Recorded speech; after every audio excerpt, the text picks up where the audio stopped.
Hey, what's up guys? In this video I'm going to show you how to do something called, well, I like to call it frequency split multiband sidechain compression. It's useful in certain instances where you have a particular sound, and this is the example that I have here. So I have the kick here, which is our source material, source sidechain, and then I have this little loop here. Right, so there's hi-hats, and then there's like this mid-range percussion element. So say I wanted to sidechain this.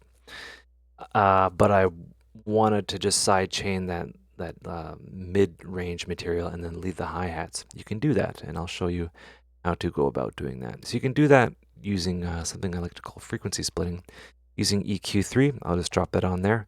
So the EQ3 is really neat because it has the ability to do something that is, I guess, an extreme cut.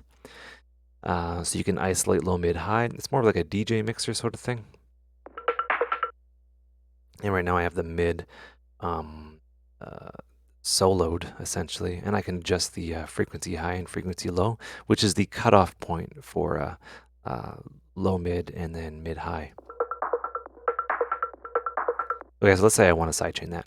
So right now I have only the middle, the mids playing. Everything else is muted. What I can do is I can group this, open up this list guy here, and then I will duplicate this, right? So I have an exact copy.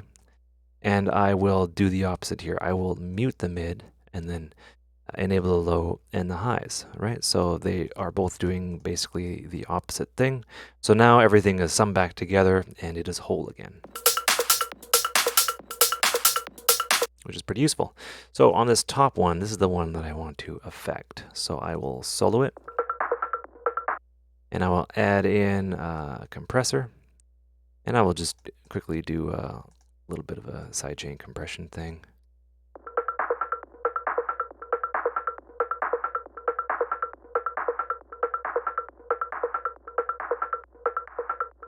Right, so we're pumping on that, and the clap and everything like that. But if I unsolo it,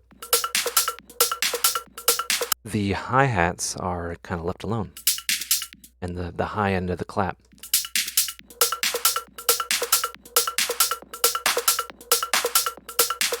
Kind of cleans up the sound a little bit. It might be a little bit too much, but you get the idea. And now it just sounds, more cool. In doing this, you give yourself, more headroom, I suppose. And the kickle punch will pop through more often than you otherwise would.